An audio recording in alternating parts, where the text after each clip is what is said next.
Welcome to Daikaiju Network, where we have a very healthy obsession with kaiju. I am your co-host, Kent, and with me is your other co-host. Jason, how's it going? Been about a few Yeah, I months. was just about to say, Jason, it's been a number of months since we've actually done a regular episode. We spent about 2.5 months or so putting together Daikaiju Fest, so we've had, on some level, a bit of a reprieve. Really, kind of the last, 2.5 weeks have been more of a reprieve. Yep. Um, Yeah, since the whole Daikaiju Fest. it seems like forever the last time we did an episode, and that was back in, was it late March, I believe? No, because we did the interview with Frankie Washington Mid-March. and Matt Blair was our last one. That was late May Late May? was the Really? last time. Holy It was shit. late May. You're way off. You are way off. You can see why I said it just felt like a long time. Well, in a way, it still has, but a little bit of housekeeping here. Typically we do an episode about every other week. That's not going to happen here. A couple weeks from now, what we would have done a regular episode August 14th, but Jason's got some things he's got to tend to on that date. So what we're doing is we're moving everything to August 21st, and on August 21st, we are going to be discussing the movie Galgameth. And this is a movie that you can find on YouTube. It looks deliciously terrible, and I'm looking forward to discussing what looks to be an incredible abomination. I have a feeling it's going to be torturous to watch, but a lot of fun to discuss. So, if you want to join us, I mean, granted, here we are on several live streaming networks. You guys can always chime in. We always encourage that, and you can join in on the fun a few weeks from now. And when it comes to Galgameth, if you've heard the film Polgassery, it's almost, you can say it's sort of a retelling of that, because I believe the person who did Polgassery, I think, also did this movie as well. I'm not entirely sure. I'll have to take a look at the whole kind of brief history when it comes to Galgameth. By the way, are we live on YouTube? I am on our YouTube channel, and it's saying waiting for Daikaiju Network. It's showing me here that it is online. Let me just. That's interesting because I've refreshed the page twice, and nothing's showing. Let me take a look. It says live when I go to our front page of that. And nothing. Well, Jason's checking on that. And it's showing live for me. Are you seeing it on YouTube on your end? Yep. That's interesting. All right. For whatever reason, it's not showing up on my end. Then it's just still got the waiting screen. That's interesting. Probably gonna have to do a hard refresh on your end there. Yeah, I'll just reload the page. But there we are. That is interesting. But anyway, we are back. We are discussing Godzilla Singular Point, season 1 of this however many season series that's going to go on. This came out about 2.5, 3 weeks ago now at this point. this was something we had considered covering for Daikaiju Fest, but considering Jason wanting a certain amount of time to edit everything, put everything together for Daikaiju Fest, it just wasn't necessarily going to work out well. And then with it being a 13 episode deal at a half hour per episode, that's a decent time commitment. It took me like 2.5 days, and I averaged like five or so episodes a day. In fact, one of the days I actually did half of them. It was a decent time commitment. It just didn't quite work out for Daikaiju Fest and just for our personal schedules up until this point. And we wanted to take a little bit of break from everything as well, like we Hmm. typically have done over the years after a G Fest, to just kind of detox ourselves, just unwind as kind of our break, so to speak, from the podcasting world. Because this year we have been going at it a little bit harder because we found out earlier in the year, unlike last year, that G Fest was going to be canceled. So we started doing a lot of planning as far as panels and stuff like that. I started my first deal back in early March.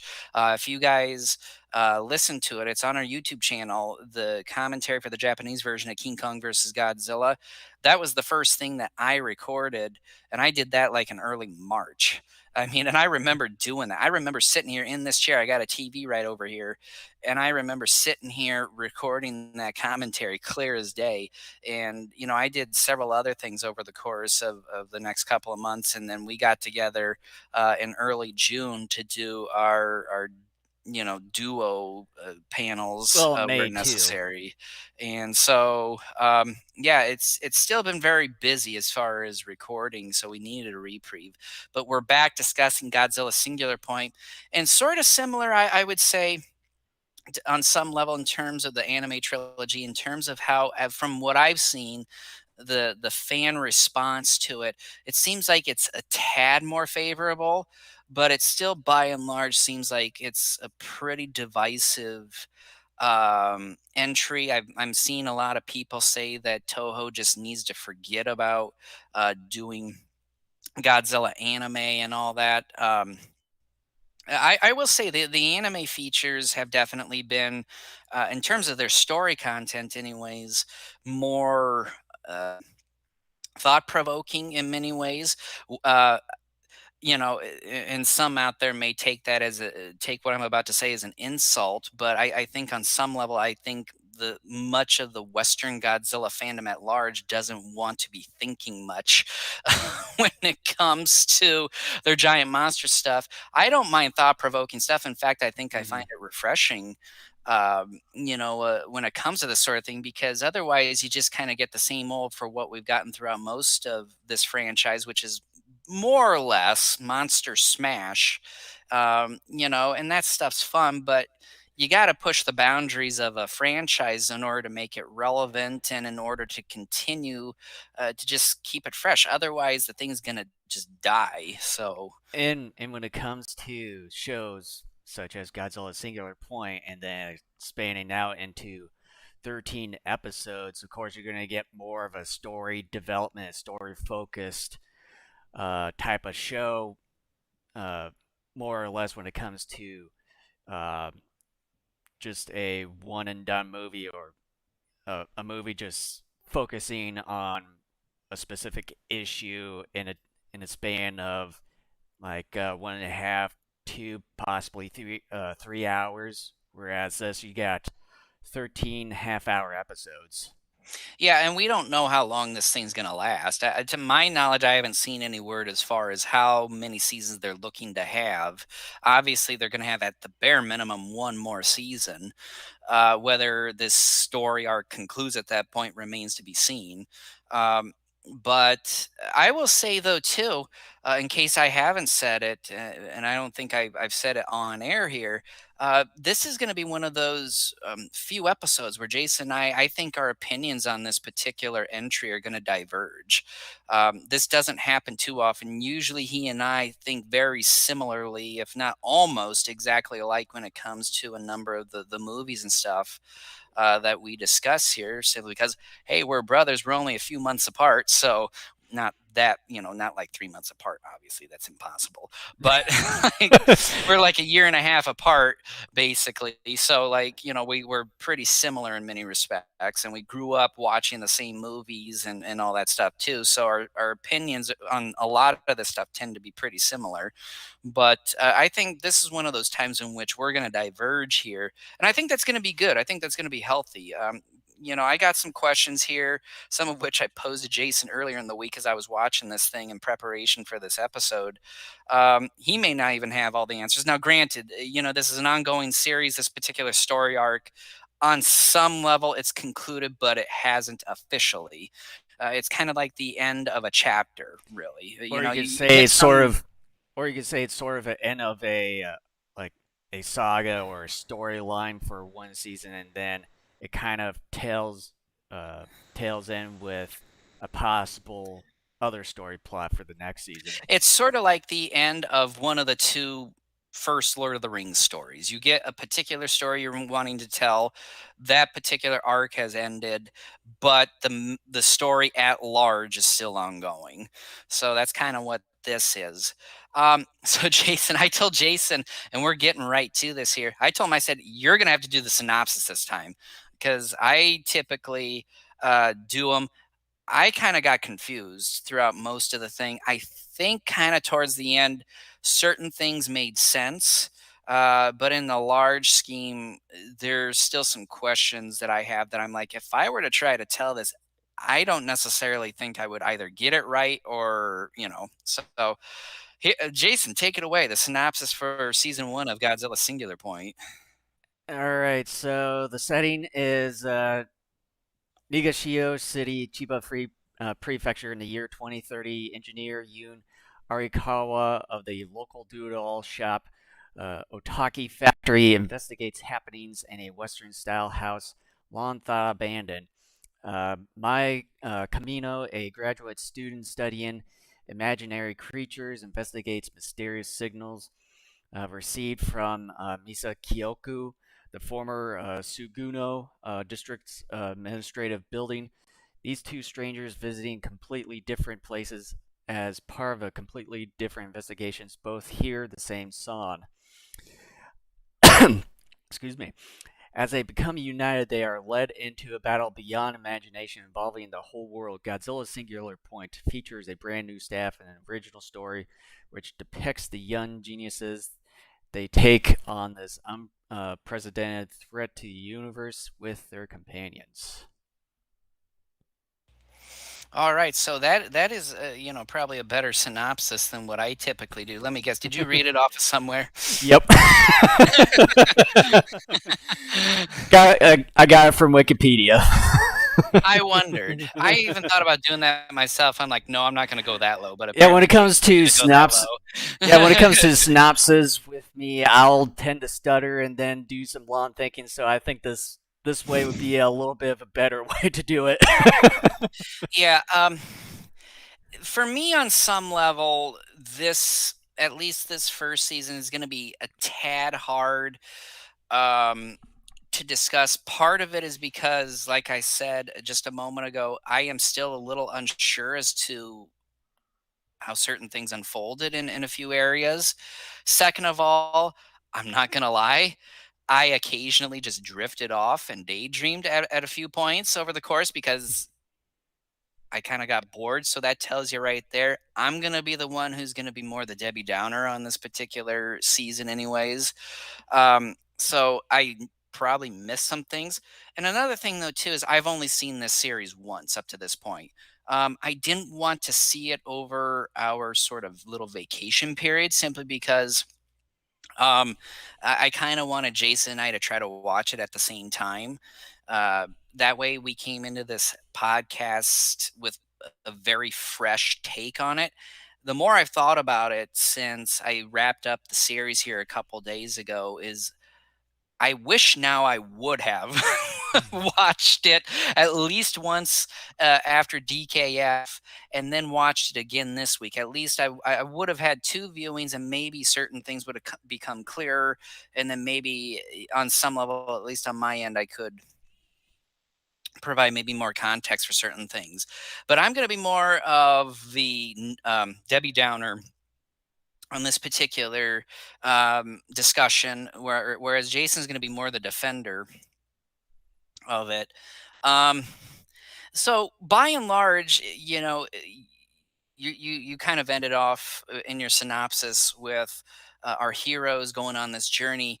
And to try to add to that in terms of expanding upon some of what happens, basically, Jet Jaguar, they invented Jet Jaguar, and Jet Jaguar ends up initially becoming a robot that they can get in and control. Think of the Jaegers in the Pacific Rim movies. Although Eventually, a then much they smaller version. well, yes, that's what I mean. Yep. And then eventually they program it to be a computer where it's controlled by one of their computer, one of their AI AI programs. interfaces that And was it Yui Yoon invented.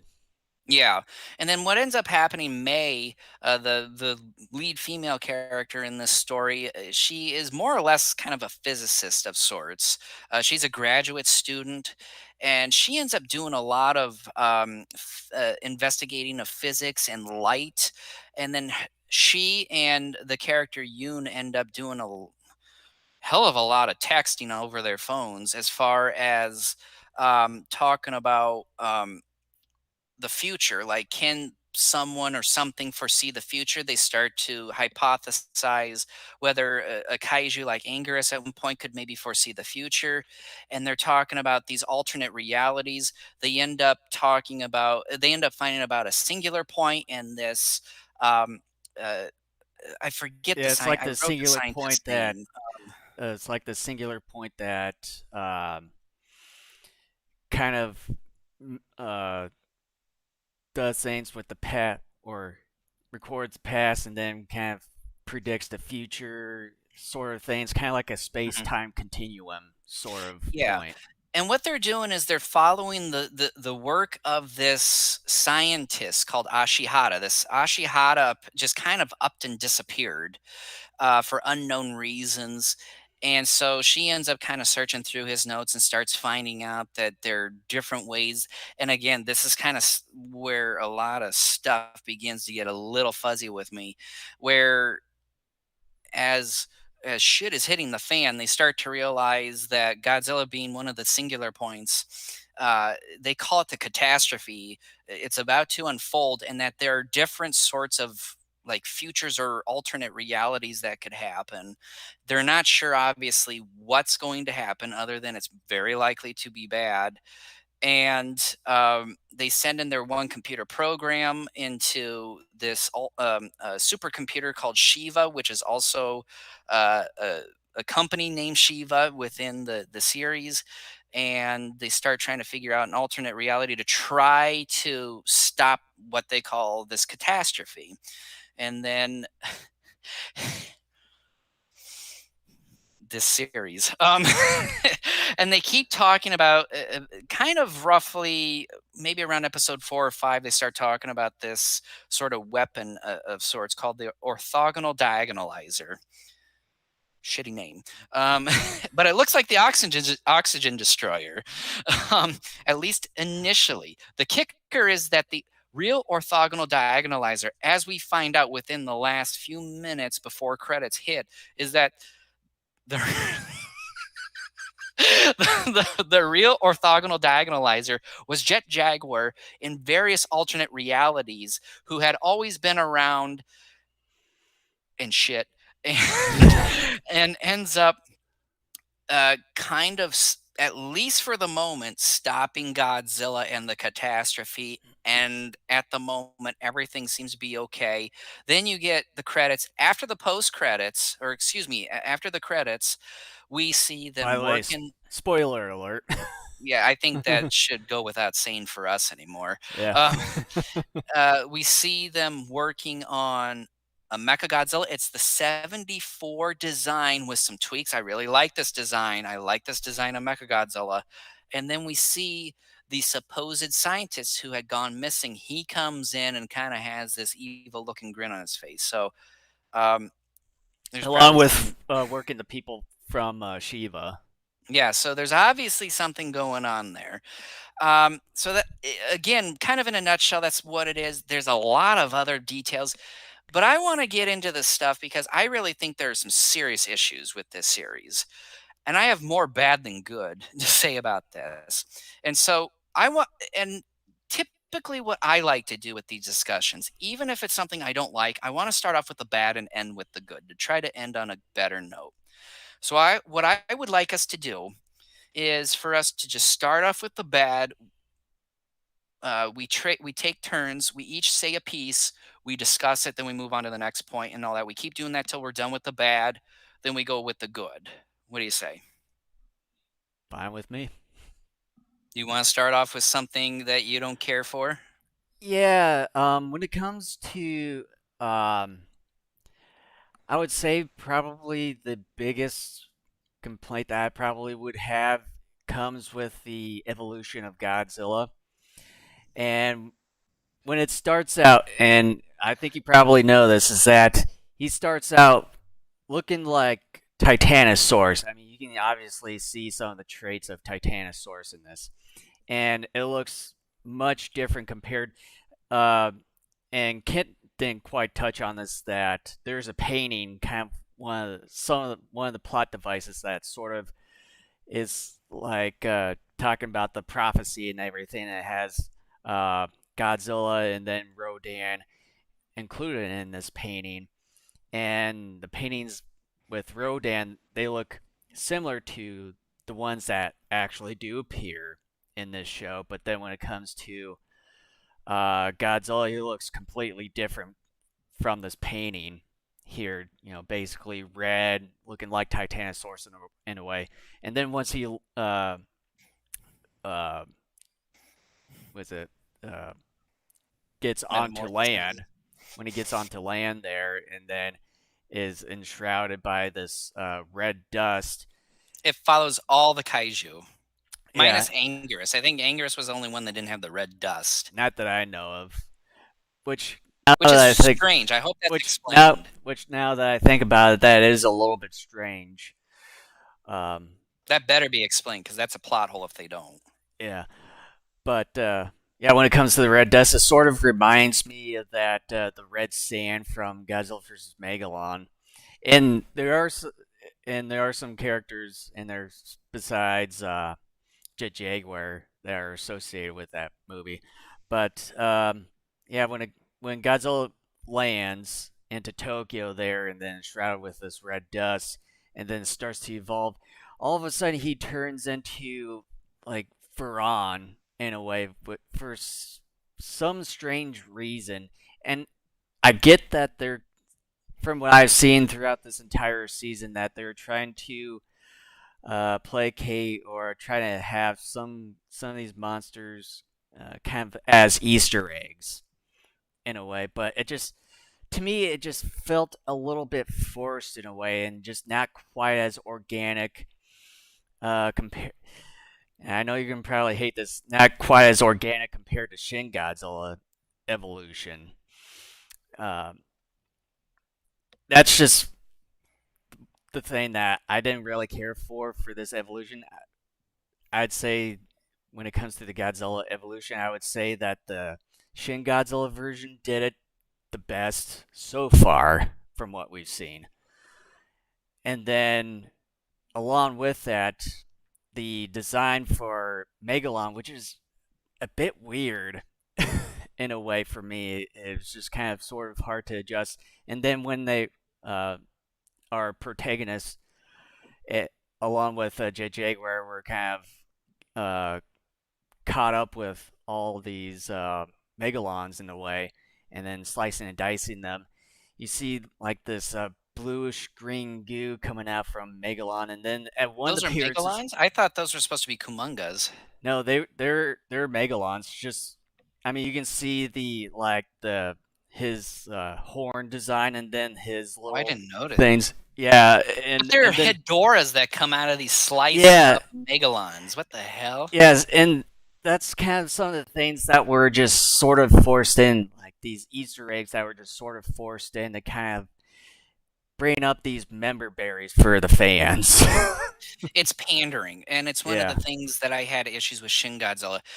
I wanna since you brought it up with the evolution of Godzilla, this sort of ties into one of my points that is even a larger point that I wanna make as far as the bad. To just, for a brief second, talk about the specific point of Godzilla's evolution, and anybody associating with Godzilla, especially over Japan, they need to cut this shit out. Um, in my opinion, both times they've done a Godzilla evolution, it hasn't worked. I will agree with you in terms of how organic it looks. Yes, Shin did it better. The design's better here, um, just because I thought they looked cooler and they didn't look as anywhere near as hideous as in Shin Godzilla. But this evolution of Godzilla needs to stop. Okay, so since you touched upon it, I'm going to skip down to one of my negative points here, and in fact, it's actually the number two one that I wrote down. Um, and I'm just going to read it here because I got a number of examples here. Much of these 13 episodes, especially during the moment Godzilla becomes more prominent in the story, is a copy of Shin Godzilla. You have this mysterious scientist. This is starting the examples, by the way. You have this mysterious scientist who disappears, and much of the main characters are attempting to figure out what he has written and discovered. There's one example, Ashihara, in this one, and then you had whatever the one character's name in Shin Godzilla, whose boat was discovered, and yet he was missing at the beginning of Shin Godzilla. The metamorphoses of Godzilla are three, just like in Shin. Coloring is reminiscent of a lot of the red we saw in Shin. The bombing of Godzilla from above on his spines is very much like the bunker buster bomb moment in Shin. Excuse me. Godzilla's final form, nuclear blast, along with his lower jaw opening enormously wide and the massive destruction of Tokyo as a result of that initial blast in his final form, is reminiscent of Shin as well.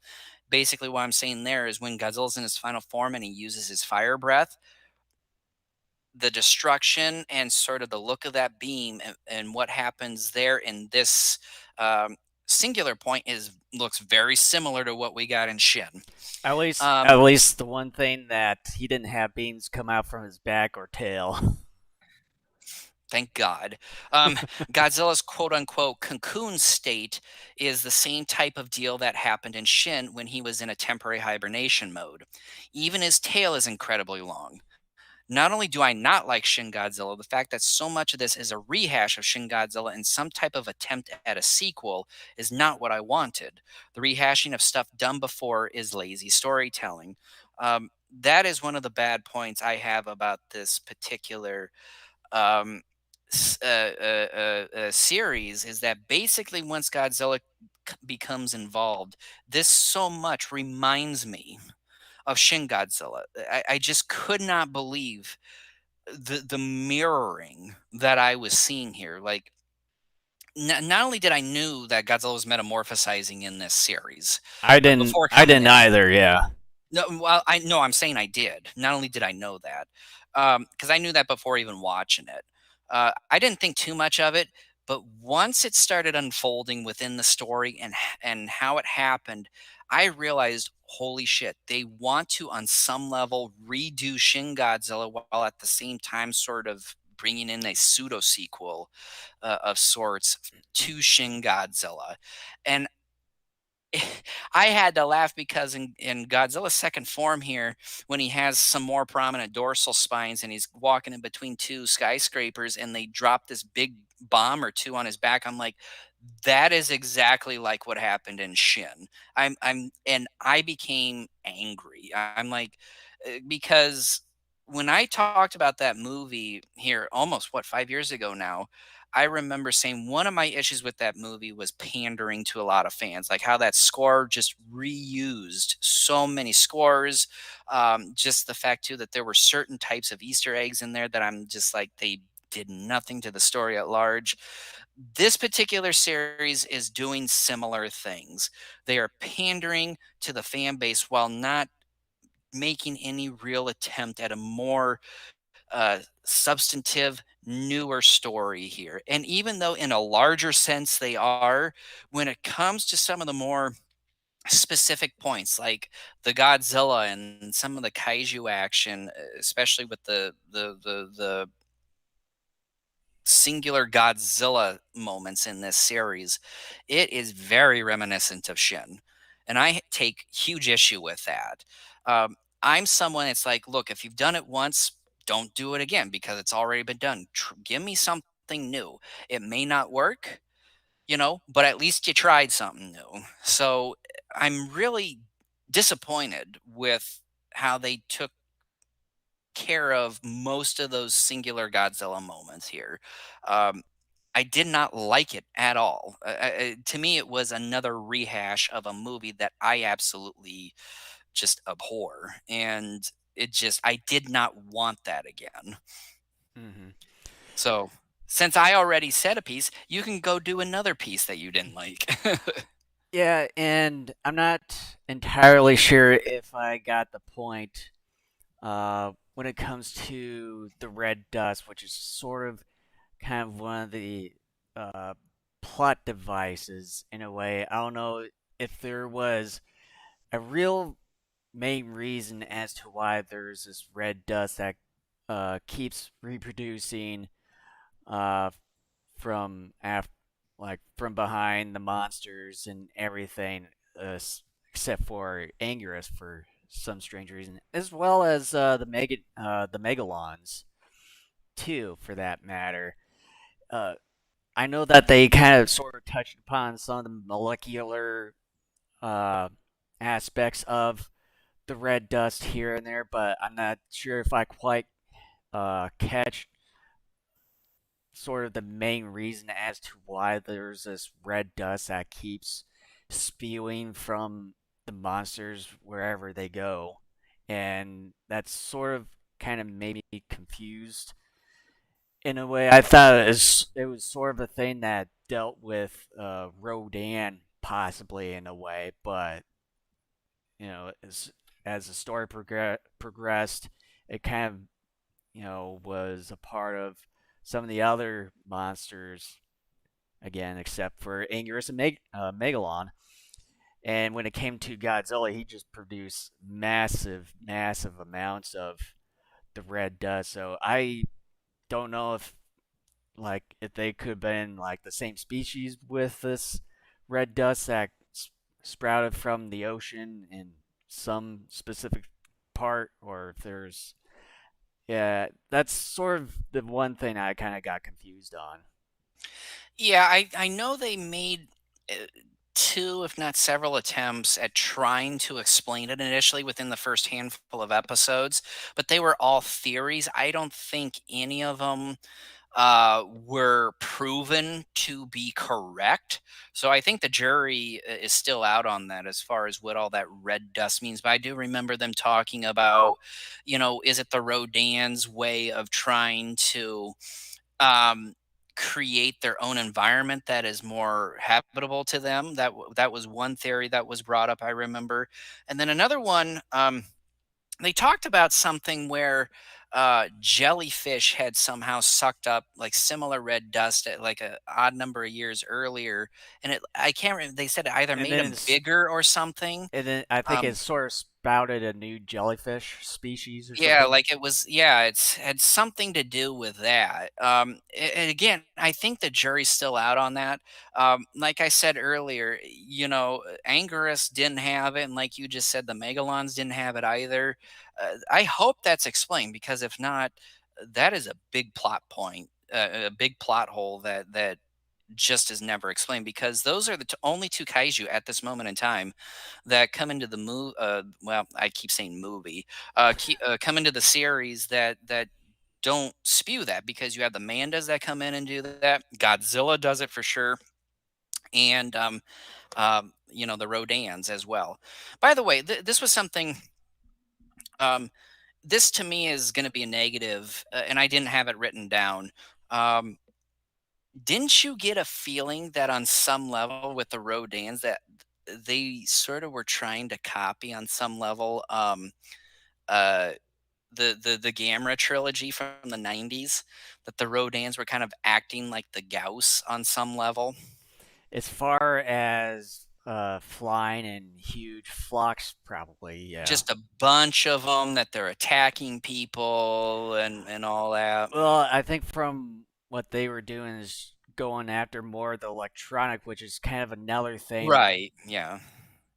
with Legion, where they attacked all the silicon or electrical stuff. Nevertheless, I feel like it's trying to copy those 90s Gamera's movies with what they're how they're handling the In Rodans. a way, I I probably would found that say. kind of annoying. I didn't mind the fact that they had numerous Rodans, but the way they handled them, I thought was very reminiscent of how they handled like the Gauss, anyways, Maybe it's in sort of the a 90s films. coincidence that they probably did not even know, It very but well could be. Maybe they didn't. They just did it, and it just so happened that it turned out to be similar. mhm. You got any other negative points you want to hit on? Um, mm, I really can't think of much on my end as far as negatives. All right, so sit back, relax. We're gonna have a discussion here for a bit on more negatives here, because I still got quite a bit of a list here. So the frequent mass, fast-paced texting between May and Yoon is beyond annoying to me. The subtitles couldn't even keep up at times, and the discussion was too brisk to try and keep up with. I got sick of that very fast. I don't know about you, but the fact that they talk too fast. Granted, part of that is I think the English language trying to keep up with the Japanese language is part of it, but then subtitles couldn't do it. The fact, though, too, that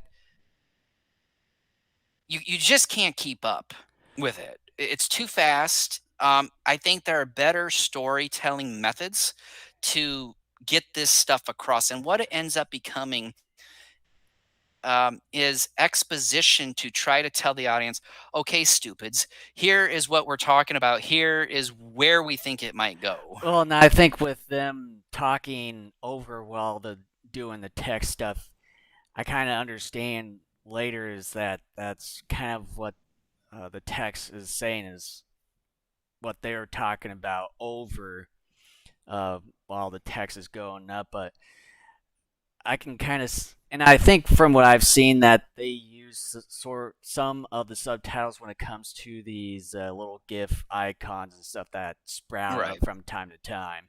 But yeah, I can sort of understand, especially for those that I haven't checked the subtitled original language version of this. I just listened to the English dub version, um, but yeah, the dubbing over the text and stuff, I think at least helped out of what the text It were did, but talking about. it was brisk. I wouldn't have cared too much if it only happened maybe a couple times, but the fact that it happens so frequently throughout the 13 episodes, it made me realize about the fourth or fifth time that not only is it just ridiculously annoying, but it's a bad way of getting your story across to the audience, which tells me that the writers for this series um, just aren't that good. Uh, but at the same time, too, if they really put enough thought to it, they could have figured out other ways of getting this information across to the audience as well. Because I realized that these were exposition dumps. This wasn't so much for the characters, this was for the audience. Basically, not only trying to explain what just happened, so to speak, but also in a way trying to prepare the audience for where certain things could go. And that to me is bad writing. It's very lazy. There are significantly better ways this could have been done.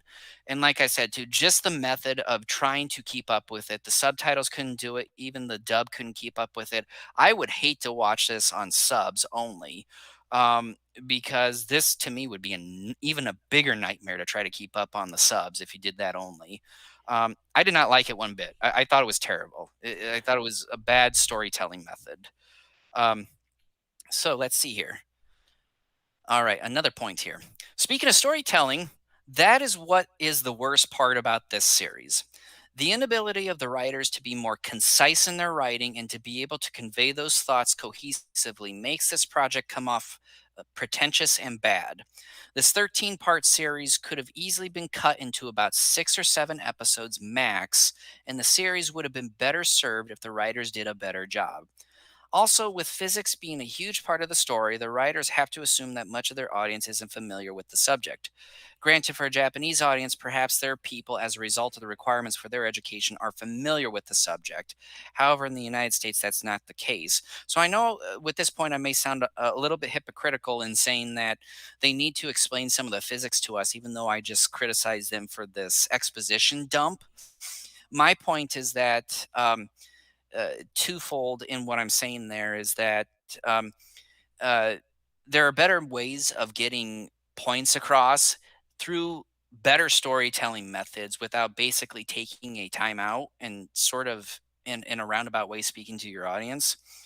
Um, and another way too is that there's a lot of wasted time here because when you really think about it, and this is one of my biggest points that I'm disappointed about in this series is that if Jet Jaguar was indeed the orthogonal diagonalizer all along, why didn't this robot mention that so much sooner? Because what they ended up doing was spending, basically wasting so much time uh, going after certain things that ultimately did not matter. And as a result, this story got dragged out so much longer than it needed to. And what May ended up doing throughout a vast majority of this series really did not matter much. I'm very disappointed because what I looked at when I thought about this when it concluded was that I could cut this down to almost half, and you would have a more concise, cohesive story that would make more sense. As a result, we're going on a journey where, in the grand scheme of things, a lot of what happened, especially in May's camp, did not matter. Well, and I think one of the reasons too is that this song that keeps reoccurring throughout this entire season, and it's named Alapoop Upala, and it's basically sort of this specific song that keeps reoccurring, and I think it sort of triggers something within uh, the kaiju and It everything. does, yeah. And from what Yoon and then I think May were discussing throughout this entire thing is that it's basically a code by, you know, there's a code within this song that's been embedded by this one scientist that Ashihara. Ashihara that's gone missing, and I know throughout this entire show that they've been trying to crack it, but they haven't. Even with Yoon's AI, for that matter, until one of the AIs that May downloaded herself through his website and everything, where he's offered this entire AI program for free. That her AI counterpart goes in and dives in through this singular point or this supercomputer of Shiva, and then uh, goes through the past and stuff, sees the main scientist, and then basically decodes everything where it becomes more or less like a specific date and all that, and then you get that diagonalizer uh, Well, yeah, weapon. that's what I'm saying is it didn't matter because what they found out is they found out all these numerous dates and they were saying that those dates trace back to these number of texts that Yoon and May had sent and that there was even a code within all of those that was supposed to be the code that set off this orthogonal diagonalizer, which at the time I'm like, okay, where is this weapon? Because they used two of them already. And again, these things look like, exactly like the oxygen destroyers. Um, and so I'm like, okay, well, where is this other orthogonal diagonalizer weapon you're talking about? You guys don't have it anywhere. Where is it? And then, second of all, in the end, it didn't matter because Jet Jaguar was that. It that's what I'm saying is it didn't matter. And so when Jet Jaguar became this AI controlled robot, why didn't Jet Jaguar come out and just say it? Because one of the other issues, and again, I didn't have this written down, is that their robots in this series act very human. And they even kind of show emotion, well, not show, but express emotions verbally. That's not what robots do. And I'm very disappointed. It's a very much a huge cheat that they pulled here with the robots and all that. Um, so much of what happens here with our characters in terms of this mission of figuring out the orthogonal diagonalizer and these special codes and all this, it didn't matter. You could have, yes, had a journey about it, but it didn't need to be this long. It didn't need to be 13 half-hour episodes. You could have had, between 5 to 7 episodes where they're figuring this out with more action-packed episodes and just stuff that matters more to the story instead of dragging it out in the fashion that they did here.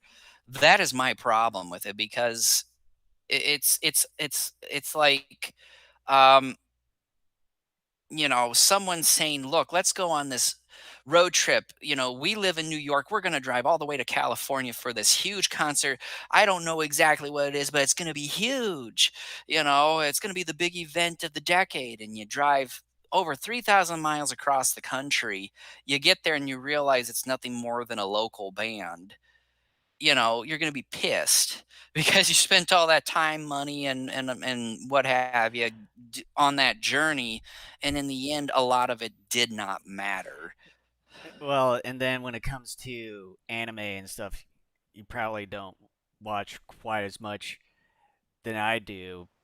But when it comes to the amount of episodes that they do for a season, it's usually around 12 to 13 episodes, and sometimes it can be 24. But I think uh, the usual amount that they usually do for animes like this, I think 12 to 13 is good enough. Well, yeah, but my point though is the story. I don't have an issue with the number of episodes, other than the fact that the writing, in terms of the bulk of the story that they're trying to tell, didn't need to be this long. So what they needed to do is redo their story for that. They needed to redo it, is what I'm saying. The writing here, in my opinion, is not good at all because this when I realized what was going on, I was like, so much of what just happened did not matter because the damn robot could have told them sooner. And at the same time, too, those that code could have meant more. Instead, what the writers chose to do was to say, no, these are dates from texts you guys sent to each other. And even then, there's a code. And even then, in the grand scheme of things, that code didn't matter. The writing is terrible because none of that mattered in the Well, grand scheme of things. Well, and when it comes to the robots and stuff with the AIs, like even it couldn't even try to figure out some of the stuff until later on when it tried to make sense of things and when it tried to explore certain areas, especially in the Shiva computer in that regard, and then it's trying to make sense of a lot of things, going to the past and trying to figure things out, and then sort of led up to that point. So it's like even AI sometimes it doesn't quite understand certain kinds of codes and what it tried to mean and everything. Yeah, May's computer didn't, and I would expect that. But Jet Jaguar, when it became an AI, before it went and got into baby form there at one point, because it had to reboot or something, uh, it could have immediately told them, look, this orthogonal diagonalizer that so and so is looking for, I am it. So here's what we got to do, you know. And then at the same time too, when I'm talking about the code, I'm not blaming the characters in this point. I'm blaming the writers because that code meant nothing in the grand scheme of things. Because it basically ended up in a roundabout way telling them Jet Jaguar was the orthogonal diagonalizer. Jet Jaguar should have told them that earlier, which would have meant that that code and all that stuff was moot. It means nothing. And all it was a contrived mess for our characters to go on this journey that, in the grand scheme of things, means nothing, is what I'm saying. I'm blaming the writers on this thing.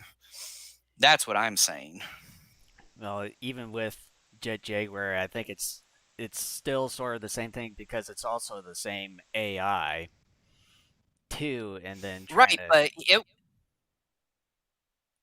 right, but as it was fighting Godzilla, it told Yoon, I need to tell you something. I am the orthogonal diagonalizer. I am Jet Jaguar. And it said something to the effect of, I have always been around. I am the past and I am the present and I am the future. I have always been here in many different forms, or something to that extent. Um, that's the thing though. Jet Jaguar should have said that much sooner before it had to do that hard reboot thing. Well, well, and then with that supercomputer of Shiva exploding too, and trying to have the AI transport and everything, and I think that it found the answer where that supercomputer was. Mai's AI sent some of the information and all that over. And if that is true, that was not made clear. If that was true, that was not made clear in the story. So, I mean, still in the grand scheme of things, it was a journey that not only should have been shortened, but there were aspects within the story that ultimately did not matter, is what I'm saying. Excuse me. This Lord of the Rings Fellowship of the Ring journey should have been like half as long as what it should have been, is what I'm saying. I don't care if they have a code, that's fine, but the way they went about it in terms of what it actually meant in the end was terrible. They should have rethought that whole thing. Okay, so here we are, continuing down my enormous list of Kent being pissed off at this series. Um, the death of Anguirus and the characters not following up on whether or not the kaiju could indeed foresee the future and how it was able to do that.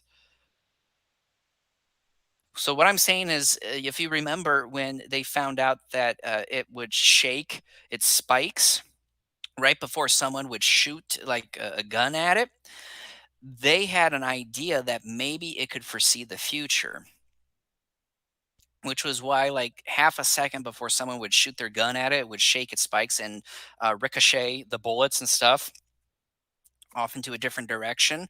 They never followed up on that as far as whether or not Anguirus indeed could foresee the future. It is implied that it possibly could, but once the kaiju is dead, that's it. They leave that part of the story.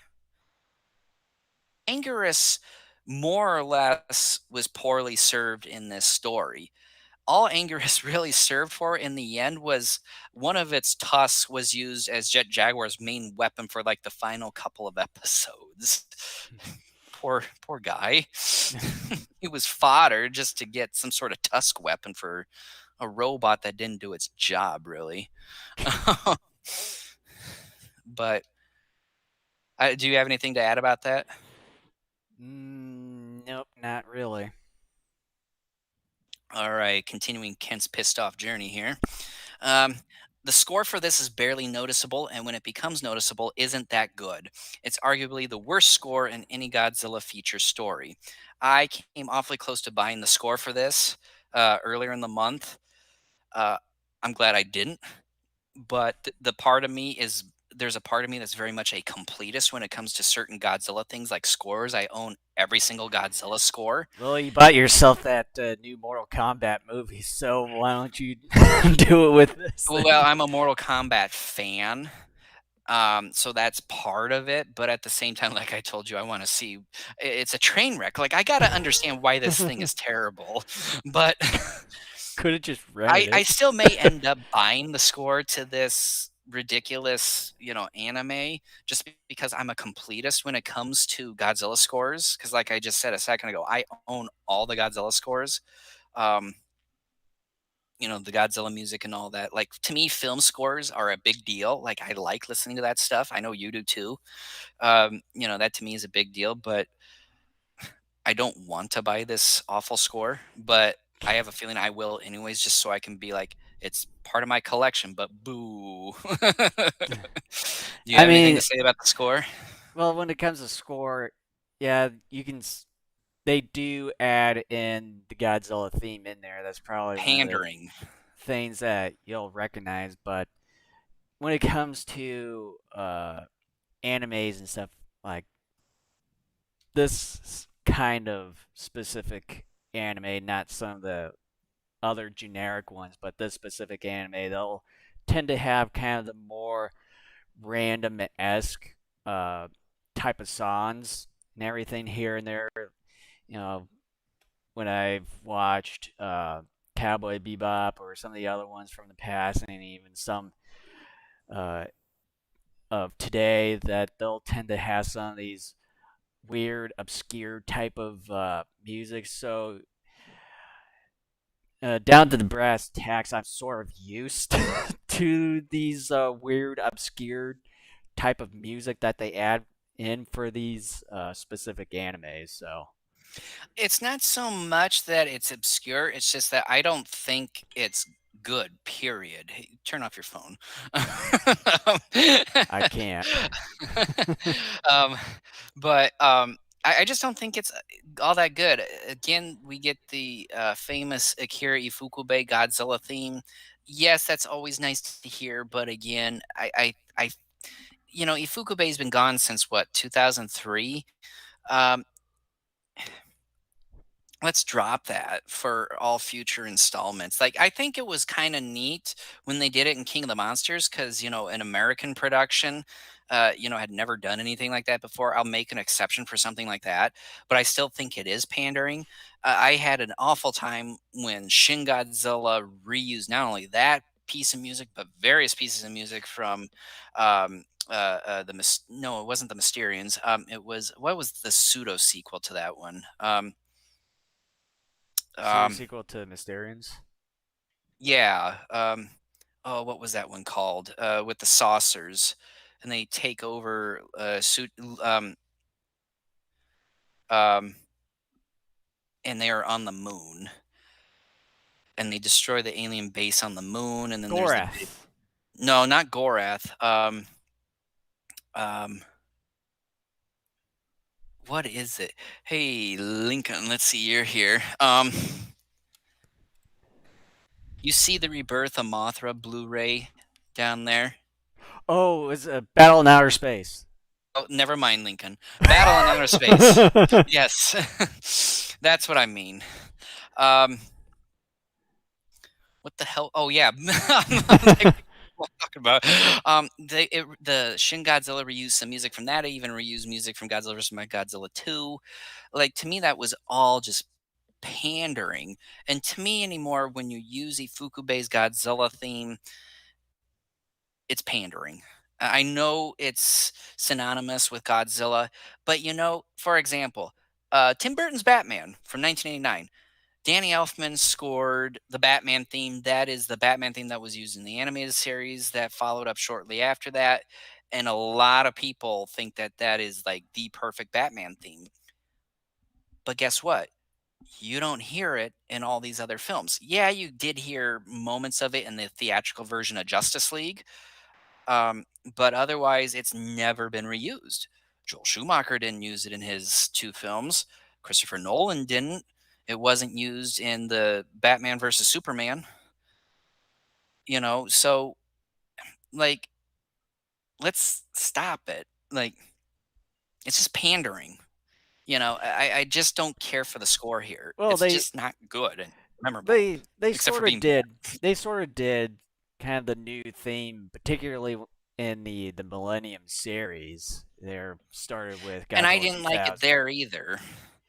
Again, it was fine while he was alive. But, he passed away, I think it was Well, 2003. I'm not talking about the Fukube one. I'm talking about the new Godzilla theme in the Millennium series. Oh, That okay. started out Never. with Godzilla 2000. So. Oh, Oh, we got confuzzled there. Well, you All did. right. All right. So continuing on here on my uh, Yellow Brick Road of Madness here. We sort of touched upon this a bit earlier, but the orthogonal diagonalizer. Oh, what a name! I mean, uh, couldn't a better name have been created? That name has to change. It all sounds confusing, but more than anything else, it sounds pretentious. Well, I didn't like that name. with A the word. similar design of the oxygen destroyer, it t- it was sort of executed much differently than the oxygen destroyer, and and then I'm trying to figure out as to the reason how that whole thing was made, and then as well as solidifying that red dust to kind of make it like these long, irregular, kind of jagged spikes. But the funny thing, though, too, and I'm just realizing this right now, is that they call that the orthogonal diagonalizer. But then they find out that for whatever reason, that what they believed was the orthogonal diagonalizer, which was a weapon that they had created, was not the orthogonal diagonalizer, and that Jet Jaguar was the orthogonal diagonalizer. And like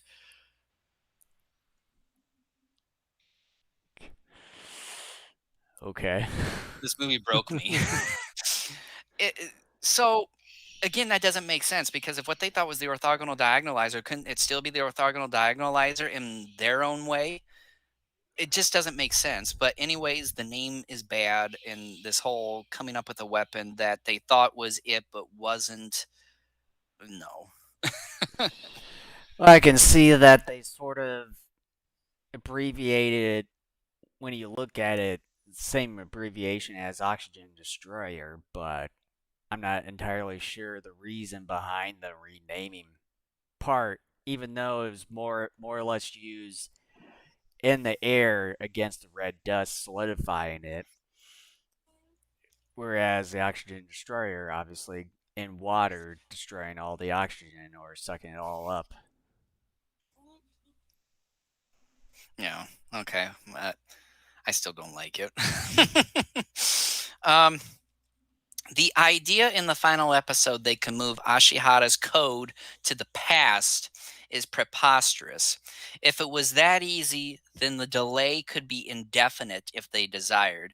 So, what I'm saying there is, if you remember, where they were saying because Ashihara created this code, they could move it further into the past, so it would allow themselves more time to try to find the answer or the code to activate the orthogonal diagonalizer. You know what I'm talking about? Like the little computer cat in there got on a ship and went to the past. Yeah. That's what that was about. What I'm complaining about there is that that is contrived because all it's doing, first and foremost, it's taking suspense out of the story.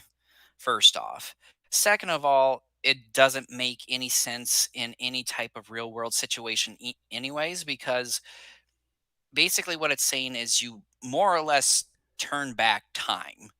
You go to the past in a roundabout way, but they aren't technically going into the past.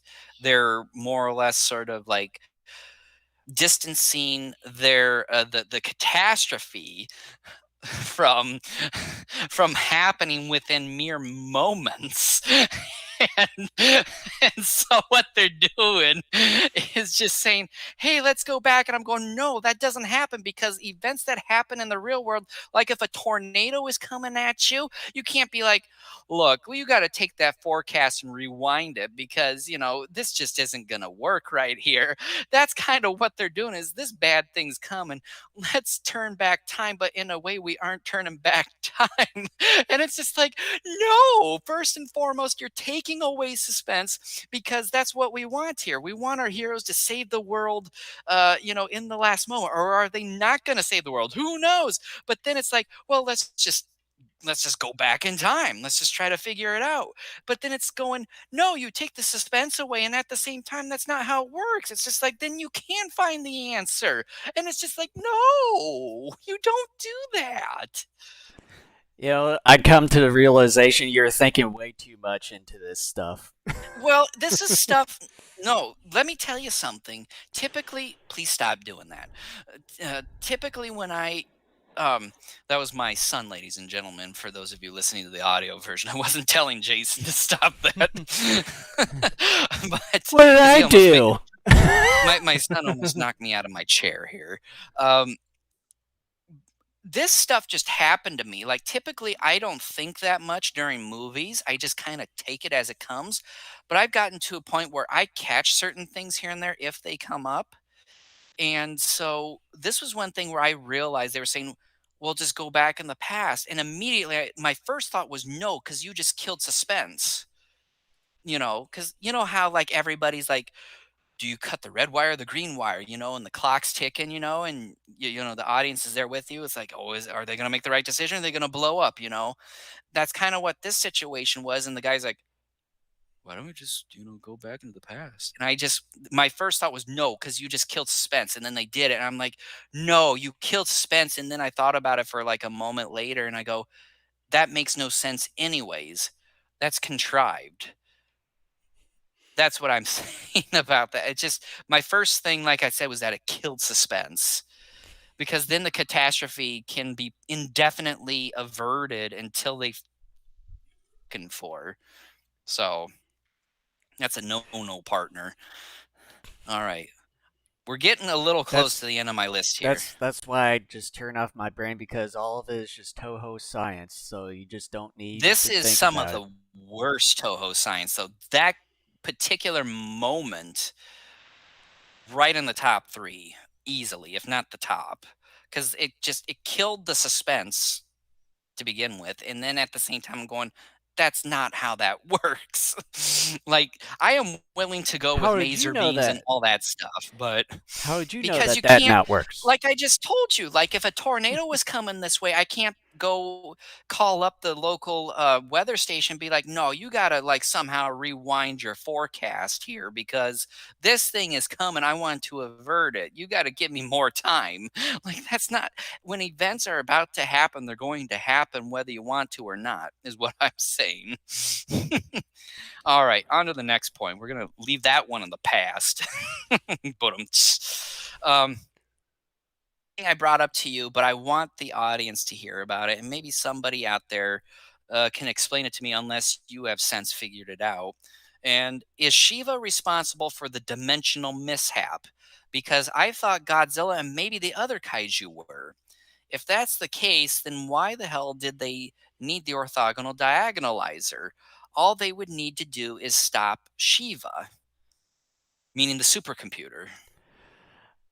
Well, and then I think that you saw my response to that, where I had one response and then a possible response when it comes to season two, or as the story Right. progresses, about that I from the way that I got it when watching this season of Singular Point, it didn't feel like that they weren't responsible, but I wouldn't get it past, or I wouldn't bet that as the story progresses and a possible season two comes with how it ended and in setting it up, I wouldn't be a bit surprised that Shiva is the one that's actually responsible.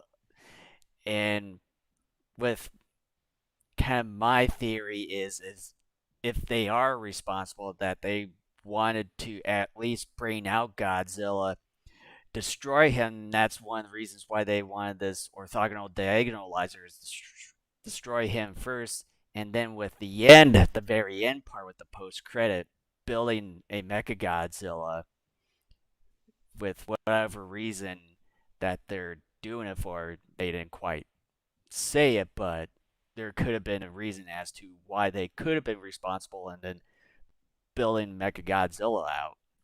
I always thought Shiva on some level was responsible because we talked a little bit earlier about the music and how even in the show they believed that that music on some level was attracting the Rhodians. But then didn't they say Shiva too was sort of at least? responsible for some of the alternate futures as well. Because isn't that what it was doing? Was it had all these different probes out there, just kind of sending waves, kind of um, more or less bringing about a potential alternate future? Because that to me, because again, I understand there's a second season to this, but at the same time, this still needed to be better explained because my understanding, at least at first, was that the kaiju were responsible for it. Then to me, it sounded like the Shiva supercomputer was ultimately responsible for that. And if that is indeed true, then all they would need to do is to just shut down, destroy this computer, and then that is that. Well, And then the kaiju and then actually with aren't even needed.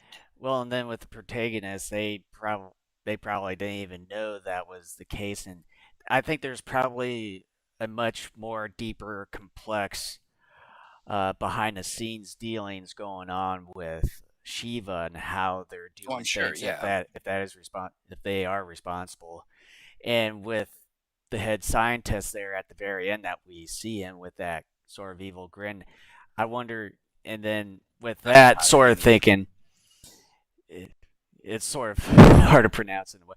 But with him kind of at that very end in the post credits, and then with that evil grin, it sort of also makes you think too if there was a reason of him, putting the specific code and stuff to trigger all the kaiju and everything too. And I think they'll probably better explain it in season two if they ever get around to it. And what was the real reason of trying to trigger all the kaiju chaos in the first place?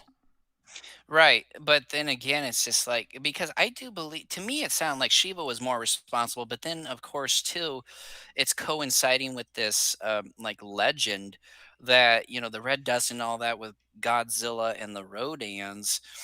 So is it's either it's maybe like the case of Godzilla versus Mechagodzilla 74 where there was this legend about the sun rising in the west and a monster will appear to destroy the world. Well, the aliens found that out before the humans did, so they reenacted that to make the people think that this prophecy was coming true.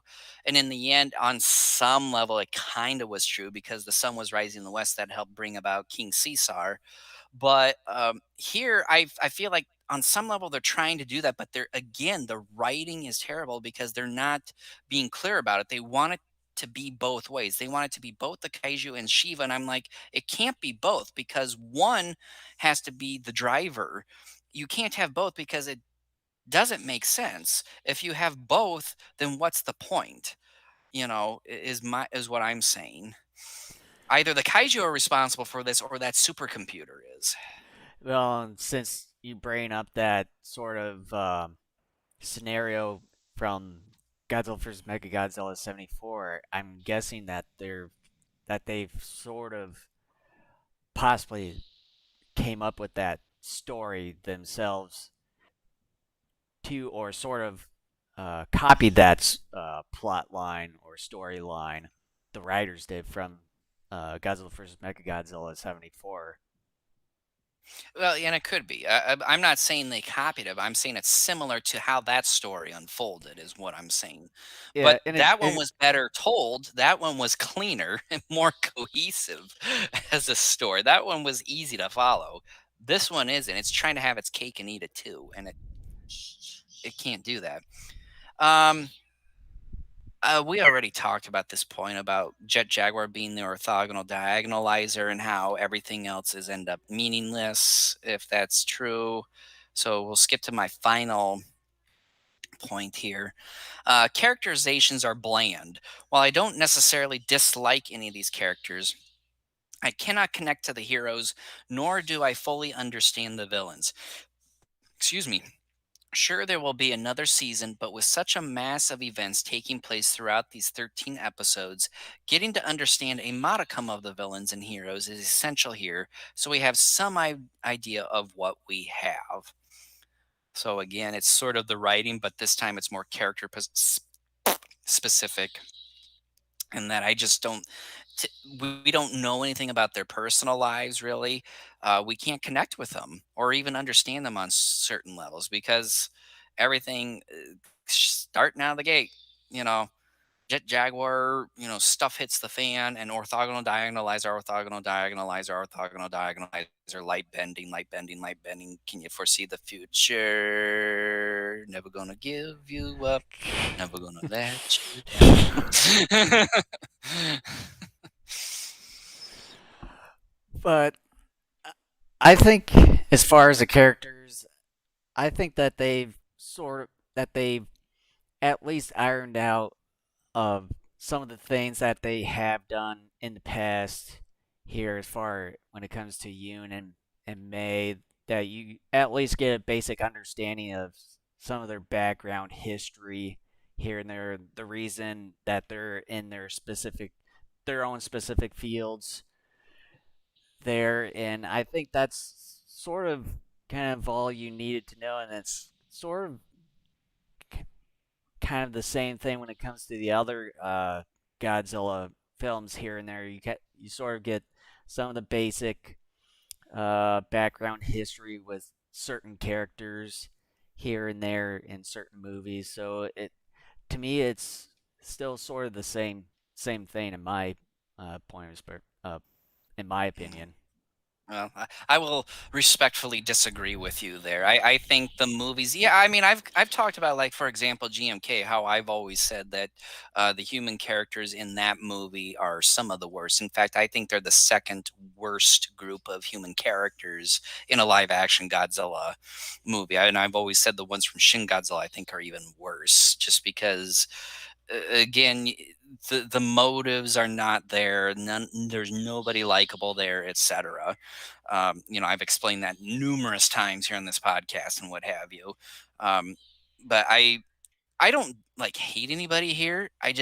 I'm like I can't connect with anybody, nor do I understand much of what the villains are after. And again, I understand this is a series, but by the end of this first season, we should at least have more of an idea of kind of where they're going with it. And I don't have that. I just don't. And that to me is a problem. Okay, now let's go to the good. So my first point here is I enjoy most of the kaiju redesigns. However, I deeply dislike the metamorphoses of Godzilla. We already actually talked about that. Let me skip here. I also enjoyed how much of those designs looked more animal-like, as well as some of their personalities coming off as more animal-like. Like Anguirus, a couple times, like would use his nose and like nuzzle something too. Like I like that. I like a lot of these redesigns. Manda had more of like a fish type eyes and stuff on it. Like enjoyed these redesigns, and the fact that on some level the kaiju kind of act more animal like. The fact that Rodan is by and large a pteranodon just with two, spike crests, you know. Hmm. So Yeah, and then yeah, when it comes to those designs, I'd say they're really unique in their own ways, and I think some of these kaiju's desperately needed a little bit of an upgrade when it comes to this day and age and all that. But as I say, when it comes to Megalon, I didn't quite get used to it in a way because and Ghidorah coming out is the biggest question mark. like you said. Earlier in the episode that you thought it was Kumonga. I sort of thought it was Kumonga at first until I saw the more unique traits to And I didn't Megalon. catch those. I was like, that's really Megalon? That's how they portrayed him. So that was to me that was sort of the most unusual design that I'm still trying to get my head wrapped around I'll is I'll sl- Megalon. I'll slightly one up you on that in Hedora, like being Megalon's blood or whatever. That and That then is. Well, that and then, as we stated earlier, the metamorphosis or the evolution of Godzilla, where they had Titanosaurus as the first evolution, and then the second one being Varan for some strange reason, just forcing some of these Easter eggs Yeah, again, in there. this is something that but I've already discussed that I'm not much of a well, fan of, both and of us. so But just kind of get into more of the good things that I wasn't sure when going into watching this show that I wasn't sure what kind of animation that they were gonna go with, because the way I was sort of thinking that they were probably still going with that anime CGI sort of look that the Godzilla trilogy from a few years ago did. But surprisingly, they went with the animation that's sort of being more and more used nowadays over in Japan, just to kind of get faster production going with, and as well as get more action, uh, like I all the disagree. action There's packed. not a whole lot of action Well, here. I'm talking about the anime style that with this sort of style that they went with is that it produces uh, more animation with kind of the deadlines and stuff that Japan usually has over there, and then it also gives them more time to do like these crazy action-packed sort of stuff because it's the same animation style that's used in this in the more recent Dragon Ball Super Broly movie, which I have and have seen in theaters. It's phenomenal in a way, and I really like the animation style that they used uh, for Godzilla Singular Point. No, that's interesting you bring that up because to me it looked like the regular anime minus some scenes involving some of the kaiju where that looked like it was indeed computer generated. Yeah, some To of them me, it is just computer generated, but it seemed that they've evolutionized more of that CG or kind of blended in the animation style and CG together. and because to me most of the animation just seemed like what you would see in Pokemon, for example. To me, that it just what I would call traditional animation in the sense of the animes case is that that's to me just looked like they went back to old school is kind of what I'm saying. I will say this, and I didn't write this down in my notes. I do like the color palette by and large throughout the Hmm. series. It's kind of like reds and creams. It's it feels more colorful compared to uh, the 3D Godzilla trilogy, the Godzilla anime Well, trilogy from a few years back, and then yeah. and that was a different story they were trying to tell there too. Different time period, all that stuff. Kind of semi dystopian. Like the events were part of the reason of what drove that color palette to be what it is. But yeah. Well, since I already talked about color, why don't you go ahead and talk about something else that you like about it? And when it comes to at least kind of the overall kind of look and feel, as well as with the story and the story plot and plot device, it felt more like that they were trying to blend kind of that atmosphere from both the Showa, Heisei, Millennium series together, as far as the kind of story that they were trying to go with, and with a lot of the uh, films and stuff of the past, that they kind of went with a lot of the science sort of backgrounds and everything. You hear the famous word Toho science in a way, and that's sort of kind of the thing that I kind of got with kind of this whole overall feeling when it comes to this show. Yeah, because I remember you bringing that up before I think I even started watching. And I was on the lookout for that because you got me excited there for a while. And I kept looking for it. And then, kind of I think episode five, I gave up. I just don't see it like you do. I just don't. To me, like I said like I said earlier, when it came to the Godzilla making landfall and all that stuff for the longest time reminded me so much of Shin. I just got a Shin vibe, and and I was just like, this is shit, because I don't like that movie, and I hated the fact too that not only were they trying to copy a movie that I think is downright terrible. Uh, they were rehashing, just reusing something instead of trying to do something different. Um, I still don't see it the way that you did. I looked at it and I'm like, The only thing that this reminds me of is Shin. Everything else is kind of its own thing, is kind of how I looked at it. But I didn't get the vibe of like a Showa or Heisei or a Millennium from it, other than some of the kaiju, obviously. But as far as like its tone, I didn't get that Yeah, really. and then when it comes to the characters, I didn't quite see how you didn't get attached to them a whole lot. I felt like that you kind of went along an adventure with them and trying to understand a lot of things too. And I think I kind of attached with some of the other characters and even the side characters a little bit more than what you have. I just I will kind of take back what I said. There is one and a half characters that I don't care for. The boss of the Otaki factory, the old guy, I don't like him. I just Yeah, yeah. Do you know that one guy, the owner of the factory? Yeah, I don't like him. I don't. To me, he was there for comic relief, and he failed each and every time. Um, and Yoon, at times, I thought uh, was just dry. His sidekick Taro, I think, is his name, the big Buffy guy. Um, he had more personality to him. I would say out of all the human characters, he probably was the most likable. But even then, there just wasn't much of their characters because, like I was saying earlier, we don't get to see them have some type of a personal life to try to get to know them better or anything like that. Everything's about this adventure, which would be fine if it was better told.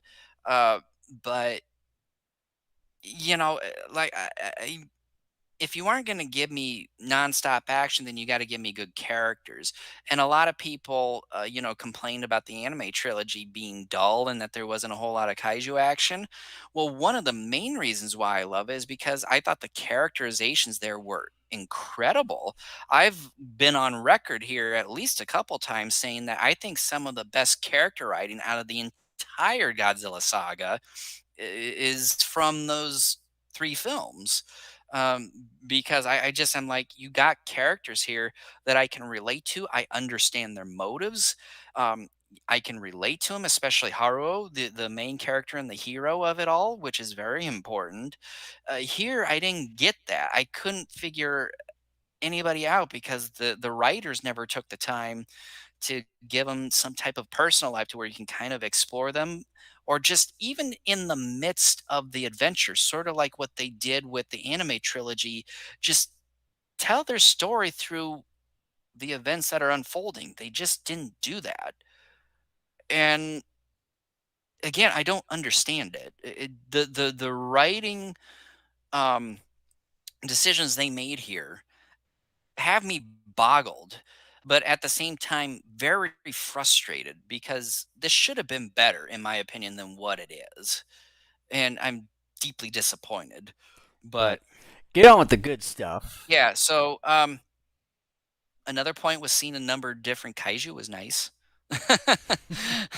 um, that's something I can say good. So Yeah, your turn. and I was like, even though that we sort of complain a little bit about the pandering parts and stuff, there at least there is one exception for me is that I know I have a special place in my heart when it comes to the '84 Godzilla, and when I Mhm. heard the roar that they use for Godzilla, oh man, it sort of just made my day. The final good point that I have is that, look, even though I'm not a fan of this series, and time will tell. This is an ongoing story, and I'm gonna keep watching it until it ends. Hopefully, it will end at some point, however many seasons that'll take. Um, I'm still gonna keep watching it because I want to see how this unfolds. I'm gonna save my absolute final opinion on the series until this whole thing ends. But as of right now, I don't like it. But despite that, I will get once again, like I did with Shin, I will give him an A for effort. I will give him an A for at least trying something different. This is different, even though, yes, they did rehash a lot of Shin, boo. Um, the fact, though, that in the grand scheme of things, in terms of the type of story that they were telling, despite the fact it was messy as hell, they tried something different. And I will give them an A on that. And see, I'm trying to think of anything else. I can't think of You're much of supposed to be any. the defender here. Try to sell me on this here. Well, in a, as far as a story, like I know you have a kind of a fit with it, and I mean, didn't you quite. should fit. Remember that, Yeah, longtime listeners? yeah, and kind of a list of things of it. To me, and I know that you and I kind of have a little inside joke about thinking a little too much. And I think that's sort of what you did as far as the the more I thought about it in the way that you were talking about it. To me, I just sort of turned off my brain and just kind of went along with the adventure or the ride with it.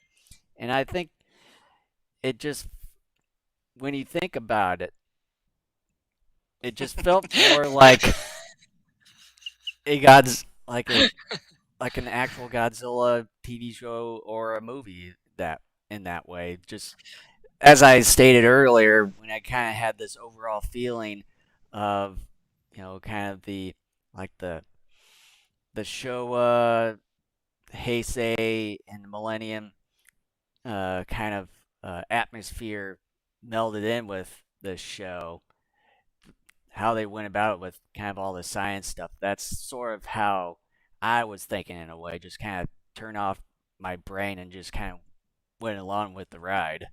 So, more or less, you're telling me that in a roundabout way, you kind of know this isn't good, but because it gave you some type of feel, you enjoy it, which there's nothing necessarily wrong with that. Here's what I would say, though. I would say, in a roundabout way, you aren't necessarily wrong, but at the same time, you kind of are. um, but here's the thing: what I will say. Look, I enjoy. What's a movie that I let's see that is very. I enjoy Godzilla vs Megalon. Okay, when I think about it, it's not a great movie, but that's not a movie that tries to get as complex as this series does. If I were to be objective about it, I would look at that movie and be like, "Yeah, this isn't much of anything." So, But so what you're telling me is that with all the movies that we say is good, that we just have to critically think about it most of the time. Is that what you're trying to get at? well, you wouldn't let me finish my point here. It's, My it's sort point of it's sort of where you're getting at here. No, no, no, no, no, no. What I'm getting at here is that at least those older movies give me a charm, which is the cheesy special effects. The guys in polystyrofoam, rubber suits wrestling each other. It's the joy of seeing them beat each other up, throw each other in the buildings, etc. Even though I understand in the grand scheme of things, some of the stuff is very preposterous. Like Astro Monster, that is one of my all-time favorite films. The fact, though, that Godzilla and Rodan can get on Planet X and somehow breathe, even though there's really no oxygen in that atmosphere, is absolutely ridiculous. I will give that. But just wait here. Let me finish. But in that movie, though, you got awesome characters. Okay, those I think are some of the best characters in the saga. But then too, you have some fun special effects romp. This particular series didn't give me any characters to latch on. The kaiju action was minimal, very repetitive, especially when it came to the Rodans. Like every moment there was like a Rodan invasion. Everything was the same. The Godzilla action obviously was very sparse, not that entertaining. Um, and the fact that the story as a whole is so complex that just certain things came up after a while where I realized that, like the whole thing with the taking of the code and taking it into the past, where my first initial thought when he said that was, you're killing suspense here because all you're doing is indefinitely delaying a catastrophe so that you can find the answer to stop it. That kills all suspense. That's what I'm saying. This series didn't give me fun, cheesy effects or any good, fun characters for me to hold on to. I can forgive bad story if you give me either fun, goofy action or even good characters. So even though you said with some of the good movies, they're saying that a lot of the stuff is very preposterous. That can be the same thing applied to here, but then you're still critically thinking about it. Right, but my point though too is that those other movies gave me something to hold on to and to enjoy. This doesn't give me anything. Like anything substantive. It doesn't give me the characters because, like I talked about earlier, I think the characterizations are bland. We don't really get to know them all that well as far as personality wise, other than what they display in the show. And they're basically on this adventure the whole time. We don't really get to know them all that well. There's not much in the way of kaiju action either. The anime trilogy didn't have much in the way of kaiju action, but it gave me characters that I can connect with and understand and all that. Everything has at least one thing for me to grasp onto. This doesn't. This doesn't give me any sort of handlebar to grab on, is what At I'm least it saying. did for me. Everything else has So my ship. I would say in the end we can agree to disagree. And you're wrong, but that's your And opinion. you're wrong too, you You can bastard. opinions are like assholes. Everybody has one. So do we wanna go into final thoughts here? Yep. Why don't you go ahead? Alright, I got a long one here, so bear with me here. By the way, I got one little segment that I want both of us to answer on here, and I think everybody's going to know my answer to it. But I'm curious about you and all that, and I think it's fun because it's something that we should do um, for obvious reasons, as we'll get to here in a moment. So here's my final thoughts on the first part of Singular Point. There's a moment in, I believe it was episode 9, where Taro tells Yoon, I still don't follow. At that point, part of it was the utter confusion of what they were attempting to tell in the story, but the other aspect involved me, by and large, being frustrated and beginning to not care about the series. It was completely unnecessary for the writers to go about their storytelling in the manner that they did. I'm not upset about their ideas. I'm upset in how they wrote about them. The ponderous pace left me beyond frustrated by episode 9, even though I started becoming frustrated by episode 5. What also made me incredibly upset was Jet Jaguar being the orthogonal diagonalizer. With that being the case, it tells me that so much of what took place over these 13 episodes could have been avoided had Jet Jaguar made this known much sooner. And because it's a computer, I'd like to believe it would have mentioned this fact much sooner. The characters on both sides of the aisle are not developed, and that's the problem.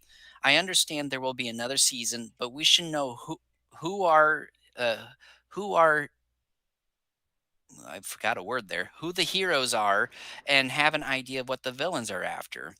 We also don't get much kaiju action. Sure, we get a lot of Rodan action, but it's all the same. I know some may point out that there isn't much in the anime trilogy, and I enjoy that immensely. This is true. However, that story had well written characters whose stories gradually unfolded, and any questions that were brought up were answered by story's end. With that being said, I will still hold off on complete judgment of the characters because the story arc hasn't concluded. At the same time, though, still must say that this first season still did not do a good job with the characters anyway. I needed to know a little bit about them and to be able to connect with them. That was not the case. Let me scroll down here. With all of this being said, I have only seen this series one time through, as of this recording. With all of that, whoops, I about repeated myself. I am wondering if a second viewing would help with some of the issues, but I truly believe certain aspects will not become better with a second viewing. I'm hoping that a second season and any that may come afterwards fill in some of these problems with the series. I will continue to watch this series through its conclusion, but my expectations will be low. I had hoped for more from this first season and knew not everything was going to be explained, but I did not expect bad characterization and subpar writing. As part of an ongoing series, it's a rent, and a lot of that is due to the story being incomplete. If this were a standalone story, I'd give it a pass. Anyone who has yet to watch the series, I would recommend simply waiting until the series concludes before going through it. Because, like me, I believe you're going to be pretty disappointed with this particular outing. So basically, if this were a standalone story, I would say pass, but as an ongoing, for now, I'm giving it a rent. Yeah, when it comes to Godzilla Singular Point, um, I've got the feeling that you're following the characters onto an adventure, and as far as their backstory, I mean, you get the basic backstories of of what they've done in the past that tails into what they're currently doing now. As far as a story, I can say it's above average for what it is. And then as far as the kaiju design, I really like them. Although some of them are a bit unique. Megalon. Wow, you got a And real then like frog in your throat there. and then and then what was it? The animation is really good. I really liked how they did went with more of the traditional animation, and then along with having the kaiju kind of in that mixture of both traditional and CGI, marrying those two together, I think it's a perfect fit for it. The overall look, I really dig it. Um, and then of course I have my few gripes here and there when it comes to the Godzilla evolution there, that sort of thing, and then a few other things. And then as far uh, as story and everything, it's it's one of the more unique additions to the Godzilla franchise. And as far as the space time continuum sort of aspect for it, I know they sort of messed with the whole time thing in the past. uh, That's a movie with problems too. uh, but I think how they went about it, I think it's much more unique in a way, and I think you just kind of need to take the time with it. And as far as the kaiju action, I think there's a little bit more in there than you lead on, in my opinion. Um, but You're other than entitled to it. I respectfully disagree. other than that, I really enjoyed from what I've seen so far. But we'll kind of have to see what season two entails whenever they decide to announce when they're going to be doing that here. So it's probably obviously going to be next year, hopefully. So far, Never. I I probably would at least say a bye on this one. All right. Well, the one thing I wanted to get to before we conclude this episode, and I feel like we have to do this because in this day and age, when you get something of one thing and then a while later you get something similar, you have to compare it. Okay. So uh, basically, what I'm asking is we got to compare, or at least just give our preference. I will just say that on our current favorite Godzilla anime. Do you prefer the anime trilogy or Singular Point? I would say overall, based on kind of my own rating that I have in my head, I probably will still prefer the anime trilogy. Okay, I that's kind of I thought maybe you would just a tad bit go with Singular Point, but yeah, I mean everybody knows where I stand on this. I'm a huge fan of the anime trilogy. It's the move or the story, I should say, in terms of the films, and more or less, even though they're three separate films, I consider them as one movie because it's the same Yeah. story. Even with Singular Point, even though I think it's pretty good in its own right, but it's not quite high up as far as the anime perspective. Yeah, and again, you know, look, I didn't really like this season 1 at all, if you didn't know. Um, No, but really? newsflash, I broke the news today. You But, even broke like yourself. I mean, I'm still gonna follow this story because I am even though, like I said, my expectations are low right now going forward, even though I kinda wanna get excited about that Mechagodzilla, but I'm kinda like, "No, I got disappointed with this one," keeping it on, the down low. Um, you know, I'm still gonna stick with it just to see how things go, but I think, um, you know, absolute final judgment will happen at some point in the future, and who knows, maybe my opinion will change at that point, but as it stands, definitely the anime trilogy, that whole movie trilogy, and when I count it as one movie, it's easily sits in my top 10 favorite Godzilla films of all time. I adore that series an awful lot. I not only like just the whole concept of it, I really love the characters. I love the kaiju designs. Yeah, the kaiju battles and stuff aren't in there a whole lot, but what we do get, I think, is still pretty exciting and unique. Like Mechagodzilla is a city, you know. I got one question for you since we're comparing the two. As far as the Godzilla design, which one do you prefer? That's tough. That is tough because there are some aspects of the anime trilogy I really dig, like Godzilla being like, was it like tree-like in a way? Or plant-like? Yeah, like that part of his character, I dig it because it's so interesting. That is tough.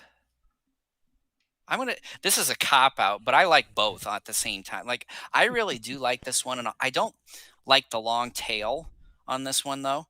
Uh, the Bandai figure looks terrible. It makes this design look Yeah, awful. the Bandai figure, in my opinion, and I think I might have told you at one point that it just looked really cheap. It it looked awful. By the way, just a quick side, have you seen Bandai's 2021 Mechagodzilla figure? No, I have not. Look it up. I was gonna purchase that to complete my Kong stuff, and then I saw it and I said, "No, it is awful." Yeah, when it comes to some of these figures nowadays, I'd said I probably would prefer the Tamashi or the SH Monster Art version over the The Bandai ones. Bandai anymore, in my opinion, seems to have gotten sloppy. Like just the quality is not there like it used to be. And then at first, I think when we saw some of the Playmate figurines and stuff, specifically the Godzilla versus Kong ones, and some of them from what I've seen, and some of the other ones that they've done, is like some of them they sort of look cheap in a way, but then when you actually Get them. saw them, when you saw them in person, particularly GVK ones, that they were like kind of in that heavy duty sort They're of well material. made. Yeah. They are well made. I mean, I own minus the Hong Kong versions of Godzilla and Kong. I own, you know, all those Playmates figure. I don't know if, which way is it? It's over here. I got the Skull Crawler and Mechagodzilla sitting up on the shelf there, and so yeah, I really dig it. There was some. Oh, this was something I thought about bringing up in my conclusion, and I forgot to do so. This is a question. This is for both of us. Um, in my personal opinion, because I did not like this outing, I've gotten to a point where, with the exception of the anime trilogy, I almost feel like maybe the Japanese should just stop with Godzilla for a good long while. Final Wars, I kind of enjoy it simply because it's got the you know the man in suit stuff, so there's always a charm with that. But in my opinion, Japan has not made a remotely decent Godzilla movie, at least live action, you know, since 2000. I kind of like particular aspects of X Men Godzilla. I think Tokyo SOS is maybe the next best one in my opinion, out of that millennium. But other than that, I'm like the anime trilogy is the next best thing. I almost feel like Well, and they're nine. obsessed with Shin Godzilla because, like I said, we get it again in aspects here. Do you think that maybe the Japanese need to just seed the Godzilla character for a while? I'm not sure yet because I know that they've been wanting to do their own sort of Marvel Cinematic Universe esque version of the franchise. So, if they do actually move forward with it, and I know that that's been talked about for the last few so years, but if they actually do move forward with it, I would like to at least see what they actually do with it as far as the live action part first before I would make my own conclusion. Yeah, and I mean that's a good point. I am very curious about that too, but for me, just up to this point, and I started thinking about this, I'm like, the other than the anime trilogy, I don't think they've really made anything that's been relatively decent. I used to be a big fan of Tokyo SOS, and the more I've watched that, the more I'm like, it's pretty bland in my opinion now. Um, I'm looking at it and I'm like, they have not really done any, in my opinion, anything really unique or interesting with the Godzilla property other than the anime trilogy. I mean, Shin, in my opinion, is a huge failure. This right now is not looking really good. Final Wars is not good. Tokyo SOS is bland. X Mecha Godzilla is bland. GMK I don't care for. Mega Gearus I'm liking a bit more with time, but I still don't think it's anything to write home about. Speaking of Uh, Megaguirus, the one thing I did also yeah, like in Singular Point is that they brought back the original design or version of Mega Nulon from the Mega Nulon. 56 Rodan. That was pretty cool. Yeah, yeah, yeah. But yeah, I mean, if they weren't doing their own MCU style, if they hadn't announced that, I would say no. I think the Japanese need to just stop making these for maybe 20 years and just give the license back over to Warner Brothers and Legendary if they want, and just continue the MonsterVerse. Even though I've had some complaints about the MonsterVerse, especially the tone that they eventually took with that universe. In the grand scheme of things, though, despite some of the issues I had with King of the Monsters and Kong, um, meaning Godzilla versus Kong, um, and even I have some issues with Skull Island, but not with tone, anyways. Um, I felt more invested in that universe. I really thought this was cool. This was actually going somewhere, and that they could continue this and actually make it more entertaining than anything that the Japanese have done in like 20 years. Again, minus the anime trilogy.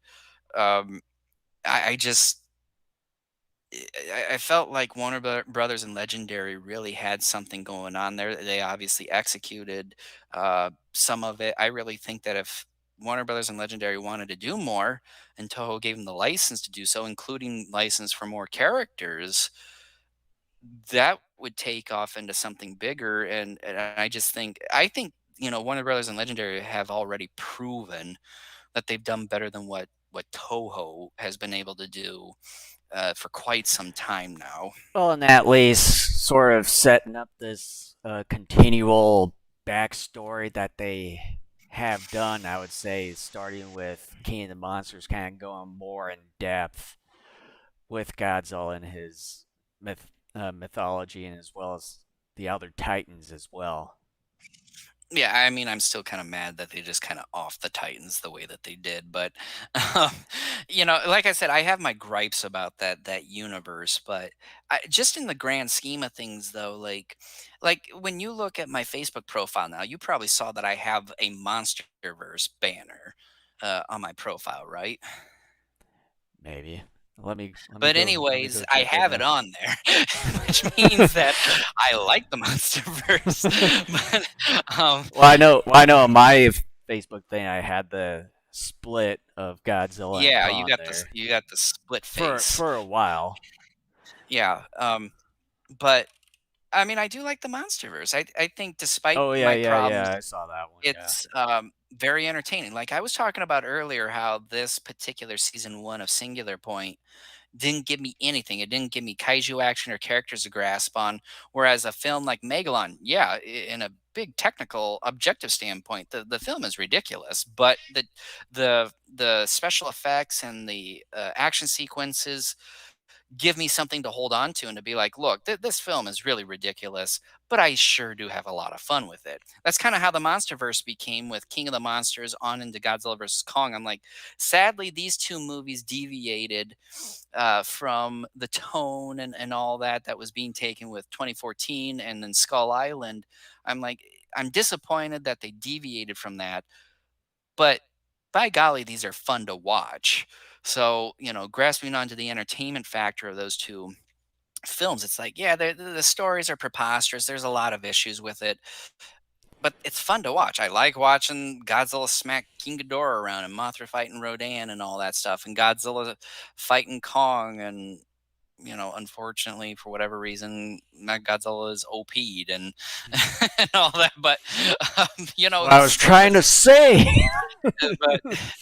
but I still find it entertaining. It's still fun to watch. To me, this first season of SP was just not fun to watch by and large. I like the angriest parts. Like there were bits and moments, but they're just as a whole just was not enough. Sadly, for me to just kind of hang on and to be like, look, this is ridiculous, but I like this aspect, so I'll go with it.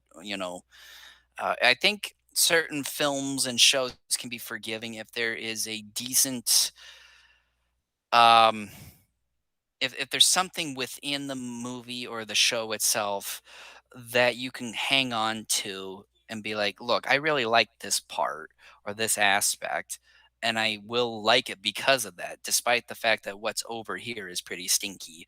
So, Hmm. but anyways, that is it for our discussion of season 1 of Godzilla Singular Point right now. Thank you so much for watching and or listening.